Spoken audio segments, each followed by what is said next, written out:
नमस्कार, आपका हमारे चैनल शिव भक्ति में स्वागत है। आज हम गणेश चतुर्थी के बारे में जानेंगे और इसकी कथा भी सुनेंगे। तो आइए शुरू करते हैं।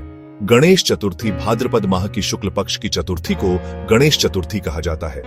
इस दिन प्रातःकाल स्नान करके सोने, तांबे, चांदी, मिट्टी या गोबर से गणेश की मूर्ति बनाकर पूजा करें। पूजा के समय 21 मोदकों का भोग लगाएं और हरित दूर्वा के 21 अंकुर 10 नामों पर चढ़ाएं।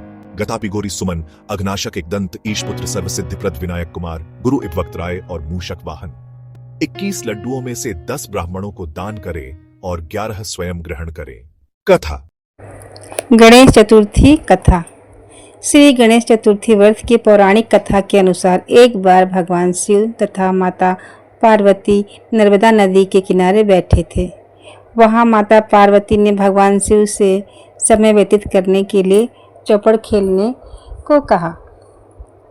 शिव चौपड़ खेलने के लिए तैयार हो गए, परंतु इस खेल में हार जीत का फैसला कौन करेगा, यह प्रश्न उनके समक्ष उठा तो भगवान शिव ने कुछ तिनके एकत्रित कर उसका एक पुतला बनाकर उसकी प्राण प्रतिष्ठा कर दी और पुतले से कहा, बेटा, हम चौपड़ खेलना चाहते हैं, परंतु हमारी हार जीत का फैसला करने वाला कोई नहीं है, इसलिए तुम बताना कि हम दोनों में से कौन हारा और कौन जीता।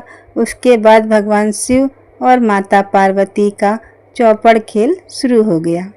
यह खेल 3 बार खेला गया और संयोग से तीनों बार माता पार्वती ही जीत गईं। खेल समाप्त होने के बाद बालक से जब जीत और हार का फैसला करने को कहा गया तो उस बालक ने महादेव को विजयी बताया।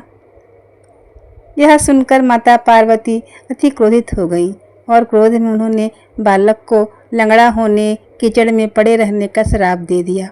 बालक ने माता पार्वती से माफ़ी मांगी और कहा कि यह मुझसे अज्ञानतावश ऐसा भूल हो गया है, मैंने किसी द्वेष भाव से ऐसा नहीं किया है।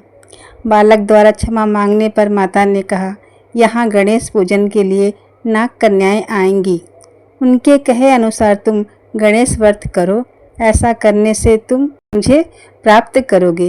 यह कहकर माता पार्वती शिव के साथ कैलाश पर चली गई। 1 वर्ष बाद उस स्थान पर नाग कन्याएं आईं। तब नाग कन्याओं से श्री गणेश के व्रत की विधि मालूम करने पर उस बालक ने 21 दिन तक लगातार गणेश जी का व्रत किया। उसकी श्रद्धा से गणेश भगवान प्रसन्न हुए।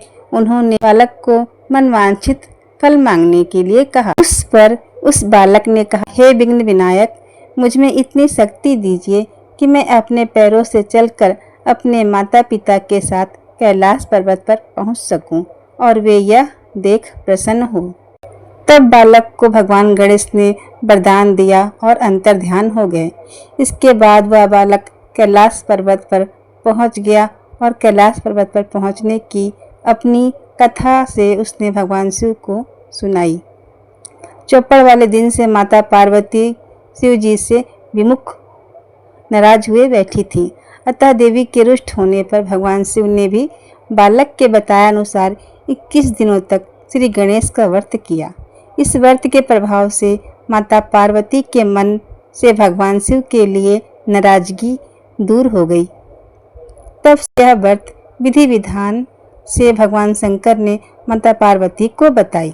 यह सुनकर माता पार्वती के मन में भी अपने पुत्र कार्तिकेय से मिलने की इच्छा जागृत हुई। तब माता पार्वती ने भी 21 दिनों तक श्री गणेश का व्रत किया तथा दुर्वा, फूल और लड्डुओं से गणेश जी का पूजन अर्चना किया।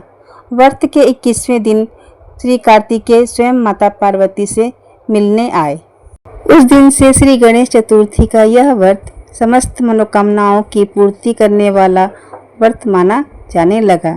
इस व्रत को करने से मनुष्य के सारे कष्ट दूर होकर मनुष्य को समस्त सुखों की और सुविधाओं की प्राप्ति होती है। ओम गं गणपतये नमः।